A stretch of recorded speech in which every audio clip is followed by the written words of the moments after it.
Hello everyone, আসসালামু আলাইকুম। আমি চলে আসলাম আবার আপনাদের মাঝে নতুন আরেকটি ভিডিও নিয়ে। আশা করছি যে যেখান থেকে আমার ভিডিওটি দেখছেন আল্লাহর রহমতে সবাই অনেক ভালো আছেন। আলহামদুলিল্লাহ, আপনাদের সবার দোয়ায় আমিও ভালো আছি। দয়া করে কেউ আমার ভিডিওটা স্কিপ করে যাবেন না, পুরোটা দেখবেন। একটু হলেও আপনাদের ভালো লাগবে। আপনাদের কাছে একটাই রিকোয়েস্ট, আমার ভিডিওটা পুরোটা দেখেন। আর ভালো লাগলে একটি লাইক, কমেন্ট, শেয়ার করে দেন। আপনাদের একটি লাইকে আমার অসংখ্য মানুষের কাছে পৌঁছে দেবো আমার ভিডিওটা, আর আমাকে ভিডিও বানানোর আগ্রহ করে দেব।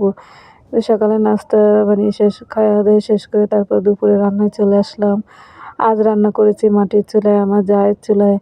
উম আমার শরীরটা বেশ ভালো না, আমার বাচ্চাটার শরীরও ভালো না। ওর জ্বর ঠান্ডা, আমারও জ্বর ঠান্ডা। তাই আমার যা বলতেছে যে, "দেন সবকিছু আমি রান্না করে দেই।" আসলে আমার যারা বেশ ভালো, আমার কোনো সমস্যা হলে তারা আমাকে হেল্প করে। সবাই অনেক ভালো। আমরা ৬ যা, আমরা সবাই মিলেমিশে থাকি। কেউ যদি অসুস্থ থাকে আমরা সবাই হেল্প করি। এটা আমার অনেক ভালো লাগে।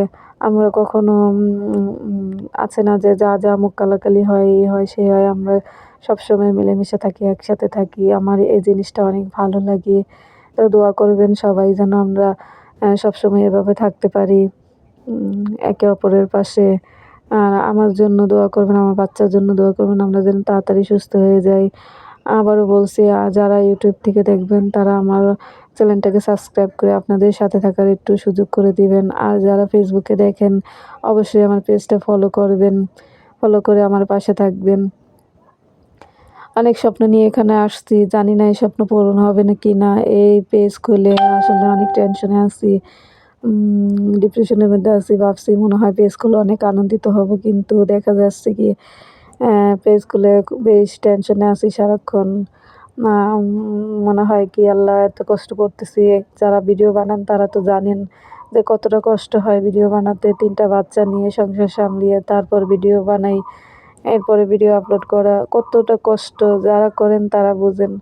আ যারা বোঝেন অবশ্যই আমার পেজটা একটু ফলো করে দিবেন। এতে তো আপনাদের কোনো ক্ষতি হবে না। আর যারা ইউটিউবে দেখছেন তারা অবশ্যই আমার চ্যানেলটা সাবস্ক্রাইব করে দিবেন। দিয়ে আমাকে একটু ভিডিও বানানোর আগ্রহ করে দিবেন। আসলে জানি না এই কাজে সফলতা হতে পারবো কিনা। এই তো আমার যা রান্না করলো, ওই পাশে ডাঁটা, আ কাঁঠালের বিচি দিয়ে সবজি রান্না করতেছে। এটা আমার হাসব্যান্ডের জন্য। আসলে আমার হাসব্যান্ড তো কোনো মাছ খায় না। তাই এখানে কই মাছ পেঁয়াজ দিয়ে ভুনা করতেছিল। এটা খাবো আমি, আমার মেয়ে, আমার ছেলেটাও খাবে না। বেশ ঠান্ডা লাগছে আমার, আমার ভয়েস দিতে বেশ কষ্ট হচ্ছে। দোয়া করবেন সবাই। আর আমার ভিডিওটি যদি ভালো লাগে থাকে অবশ্যই একটু লাইক, কমেন্ট, শেয়ার করবেন। আপনাদের কাছে একটাই রিকোয়েস্ট, আর যারা আমার ভিডিওটা পুরোটা দেখছেন তাদেরকে অসংখ্য ধন্যবাদ। আজকের ভিডিওটা এই পর্যন্তই। সবাই ভালো থাকবেন। আল্লাহ হাফেজ।